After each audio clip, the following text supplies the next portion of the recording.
நவ கிரகங்களை அறிவோம் ஜோதிட யூடியூப் சேனலுக்கு உங்களை அன்போடு வரவேற்கிறேன்.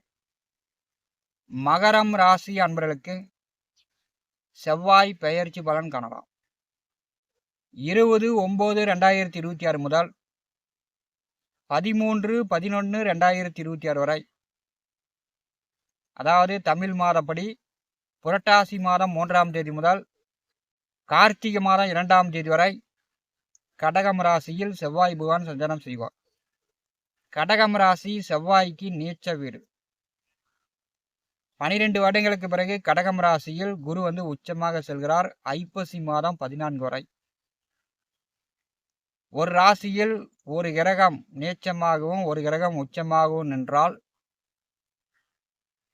இப்ப குருவும் செவ்வாயும் ஒரு ராசியில் சேரும்போது குரு மங்கள யோகம்.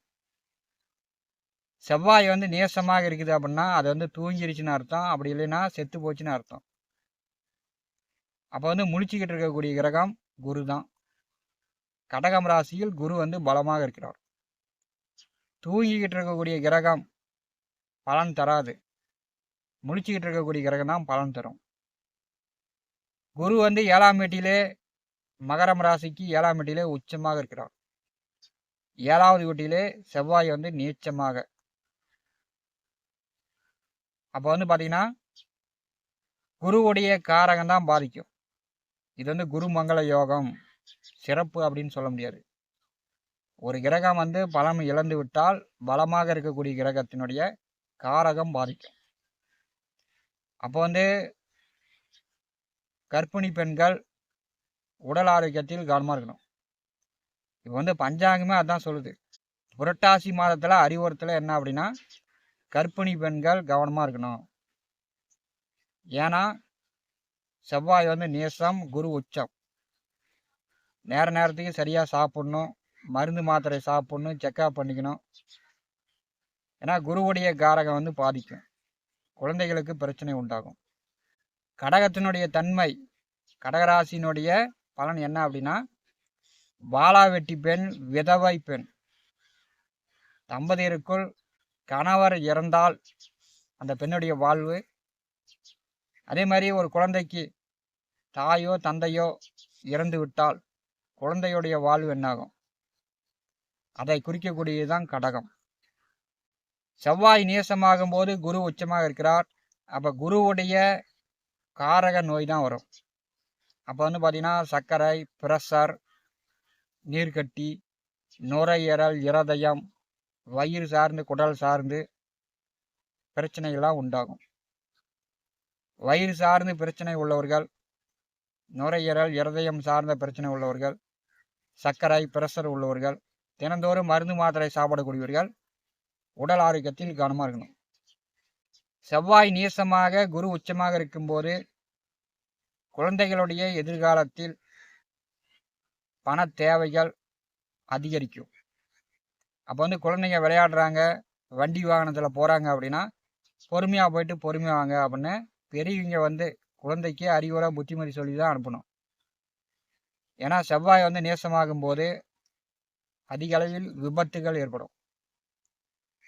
மகரம் ராசி அன்பர்களுக்கு 7வது வீட்டிலே செவ்வாய் நேசமாகிறார்.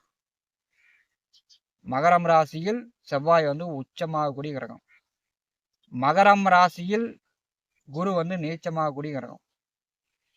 அப்போ பார்த்தீங்கன்னா 7ஆம் இடம் ஒரு கிரகம் உச்சமாகவும் ஒரு கிரகம் நீச்சமாகவும் இப்போது இருக்கிறது. பொதுவாக 7ஆம் வீட்டில் செவ்வாய் வரும்போது வயிற்று வலி, கண் வலி, உஷ்ணம் சம்மந்தப்பட்ட சளி, காய்ச்சல் இந்த மாதிரிலாம் வரும். ஏன்னா செவ்வாய் நெருப்பு கிரகம். 7ஆம் வீட்டிலே நீச்சமாக இருக்கும்போது மகரம் ராசி என்பர்கள்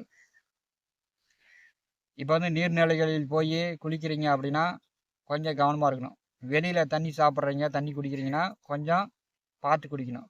இல்லைனா உடனே சளி பிடிச்சிக்கும். மகரம் ராசிக்கு 4-11ஆம் அதிபதி தான் செவ்வாய் பாதகாதிபதி.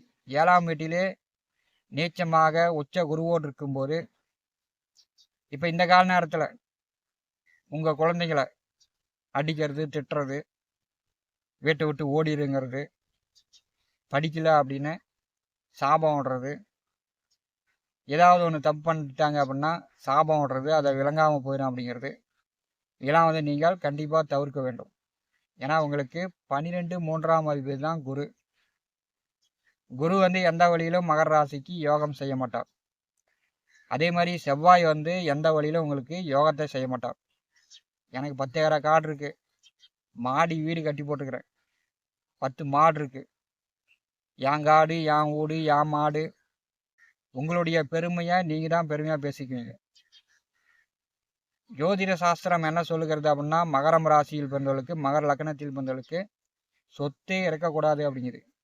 சொத்து உங்கள் பேரில் இருந்துச்சுன்னா கண்டிப்பாக வந்து அது மக்களுக்கு உதவாது என்று சொல்லப்படுகிறது.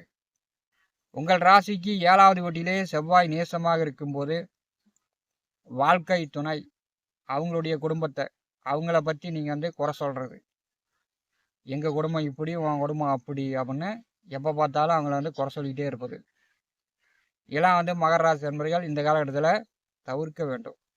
குழந்தைகளிடம் சண்டை கட்டுறது, குழந்தைய எதிர்காலத்தில் நீங்கள் எந்த உதவியும் செய்யாமல் இருப்பது, மகர ராசி என்பவருடைய வாழ்க்கையில் இதான் வந்து பெரும்பாலும் இருக்கிறது. உங்கள் குழந்தைகள் எதிர்காலத்திலும் உங்கள் வாழ்க்கை துணையிடமும் சண்டை கண்டை கட்டாமல் இந்த காலகட்டத்தில் நீங்கள் கவனமாக இருக்கணும். 4 11ஆம் அதிபதி 7வது வீட்டிலே நீச்சமாக செல்லும் போது வெளியூர் வேலைக்கு முயற்சி செய்யக்கூடியவர்கள், வெளிநாடு வேலைக்கு முயற்சி செய்யக்கூடியவர்கள் 20/9/2026 முதல் மகரம் ராசி என்பவர்கள் வெளிநாடு வேலைக்கு முயற்சி செய்யலாம். அதற்குள்ளாரியே வெளிநாடு வேலைக்கு முயற்சி செய்யக்கூடியவர்களுக்கு வெளிநாடு வேலை கிடைச்சிடும். 20/9/2026க்குள். 4ஆம் அதிபதி 7வது வீட்டிலே நீச்சமாக செல்லும் போது தன்னுடைய வீட்டை விட்டு வெளியில் தங்குற மாதிரி. இப்போ இந்த கால நேரத்தில் வீடு விற்கிறது, காடு விற்கிறது, சொத்துக்கள் விற்கிறது, இதெல்லாம் வந்து நீங்கள் இந்த காலகட்டத்தில் கொஞ்சம் கவனமாக தான் இருக்கணும். 7ஆம் வீட்டில் செவ்வாய் நேசமாக இருக்கும்போது ரியல் எஸ்டேட் தொழில் செய்யக்கூடியவர்கள், வீடு வாங்கி விற்பனை செய்யக்கூடியவர்கள், பெரும் முதலீடு செய்வது, பணத்தை வந்து முதலீடு செய்வதை இந்த காலகட்டத்தில் கொஞ்சம் தவிர்க்க வேண்டும். 4 11ஆம் அதிபதி நீச்சமாக 7ஆம் வீட்டில் இருக்கும்போது சொத்துக்கள் சார்ந்து வாக்கியா வரப்பு தடத்து பிரச்சனை, 1 அடி இருக்குது 1/2 அடி இருக்குது அப்படின்னு கோர்ட்டில் ஏதாவது கேஸ் நடந்துக்கிட்டு இருந்துச்சுன்னா இப்போ இந்த காலகட்டத்தில் உங்களுக்கு தீர்ப்பாகி அந்த கேஸ் வந்து அதோட முடிஞ்சு போயிடும்.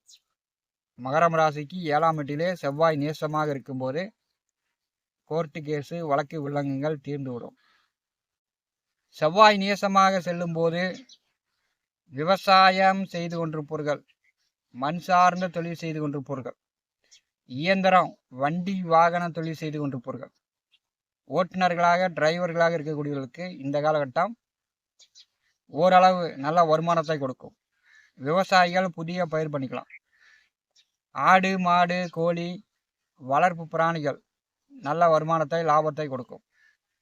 மகரம் ராசிக்கு 4 11ஆம் அதிபதி பாதகாதிபதி நேசமாக 7ஆம் வீட்டிலே செல்லும் போது குரு வந்து உச்சமாக இருக்கிறார்.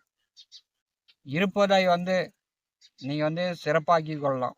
புதுசாக வந்து விலை அதிகமாக போட்டு மாடு வாங்குறது, ஆடு வாங்குறது, இப்போ தான் போய் வீட்டு மனை வாங்குறது, விவசாய நிலம் வாங்குறது, இந்த காலகட்டத்தில் ஒரு தடவைக்கு பல தடவை யோசித்து தான் நீங்கள் செயல்பட வேண்டும். உங்கள் ஜாதகத்தில் நல்ல திசா புத்தி நடந்துச்சுன்னா நீங்கள் வந்து நிலம் சொத்துக்கள் வாங்கிக்கலாம். ஏன்னா 4ஆம் அதிபதி நேசமாக செல்லும் போது நிலம் சொத்துக்கள் வாங்குவதில் ஆடு மாடு அதிகமாக விலை போட்டு வாங்குறதுல நீங்கள் வந்து கொஞ்சம் கவனமாக இருப்பது, எச்சரிக்கையாக இருப்பது நல்லது. நவ கிரகங்களை அறிவோம். இந்த ஜோதிட யூடியூப் சேனலில் தினந்தோறும் ஜோதிட பலன்கள் பதிவிடப்படும். நம்முடைய சேனலை பார்த்து கொண்டிருக்கக்கூடிய அன்பர்கள் சப்ஸ்கிரைப் செய்து ஆல் பட்டன் அழுத்திங்க. நன்றி, வணக்கம்.